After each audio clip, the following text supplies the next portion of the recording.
اللہ رب العالمین کو پکارنے والے، اللہ رب العالمین سے دعا کرنے والے، اللہ جل شانہ کا ذکر کرنے والے، اور اللہ جل وعلا ان کے ساتھ صبح و شام اپنے تعلق کو برقرار رکھنے والے، ان کا کتنا مقام و مرتبہ ہے، ان کی شان کتنی زیادہ ہے، اور اللہ رب العالمین کی ان پر نظر کرم، نظر عنایت کتنی شدید اور گہری ہوتی ہے۔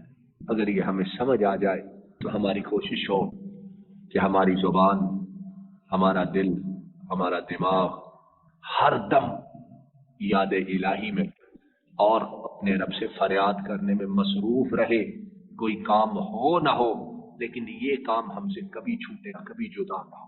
عبداللہ بن مسعود رضی اللہ تعالی عنہ وہ فرماتے ہیں کہ قریش کے سرداروں میں سے کچھ سردار، قریش کے بڑوں میں سے، مالداروں میں سے، دنیاوی طور پر مضبوط لوگوں میں سے نبی کریم صلی اللہ علیہ وسلم کے پاس سے گزرے، اور جب وہ گزرے تو اس وقت آپ کے پاس حضرت صہیب، حضرت بلال، حضرت عمار، حضرت خباب، سارے ہی کمزور لوگ، کچھ قریش کے قبیلے سے نہیں، باہر سے آئے ہوئے، یعنی حسب نسب، مال، آزادی، سرداری، دنیاوی بڑائی بظاہر ان لوگوں میں کوئی نظر نہیں آتی ہے۔ یہ پاس بیٹھے ہوئے انہی کی طرح کچھ اور کمزور بیٹھے ہیں، سارے کمزور ہیں۔ قریشی سرداروں نے دکھا تکبر، غرور، دنیا کا نشہ، دنیا کی بڑائی اور دنیا کی جھوٹی زیب و زینت۔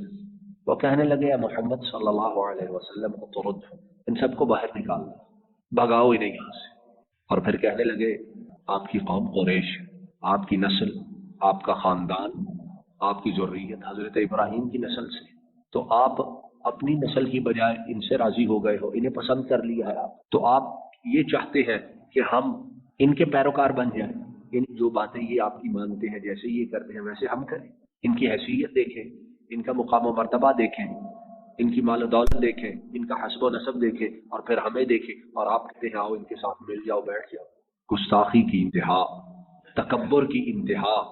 مزید کہنے لگے کہ اللہ نے ہماری بجائے ان پر احسان کیا ہے۔ آپ یہی کہتے ہیں نا کہ جس نے توحید قبول کی وہ کامیاب ہوا، اور جس نے چھوڑی وہ ذلیل و رسوا ہوا، تباہ و برباد ہوا۔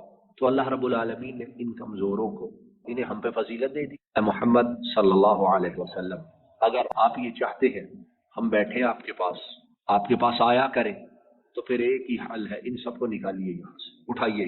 ادھر انہوں نے یہ کہا، ادھر اب جواب عرش سے آئے گا اور جبریل لے کر آئے گا، آیت نازل ہوتی ہے۔ اے محمد صلی اللہ علیہ وسلم، ان لوگوں کو یہاں سے نکالنا نہیں ہے، اٹھانا نہیں ہے، اس لیے نہیں کرنا کہ یہ صبح و شام اپنے رب کو پکارتے رہتے ہیں، وہ ہر دم اپنے رب کو یاد رکھتے پکارتے رہتے، یریدون وجہہ، کہ ان کا مقصد صرف اپنے رب کی رضا ہوگا۔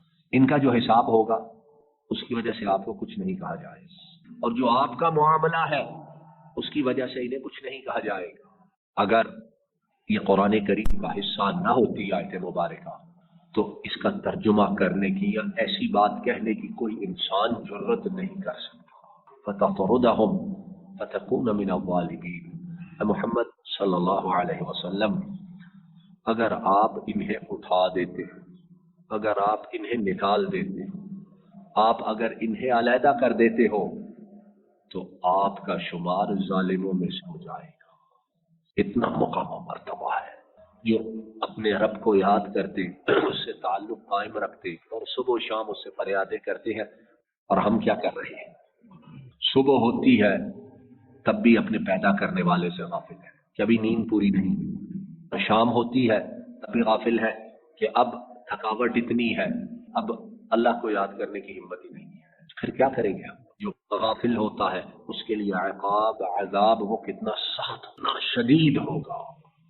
یا ذا الجلال والاکرام، کہنے سننے کو قبول فرمائیے، اور کہنے سننے میں جو غلط ہے اس کو معاف فرما دیجیے۔ اور یا ذا الجلال والاکرام، ہمیں ان خوش نصیب لوگوں میں شامل فرمائیے جو آپ کی رضا کے لیے صبح و شام آپ کو پکار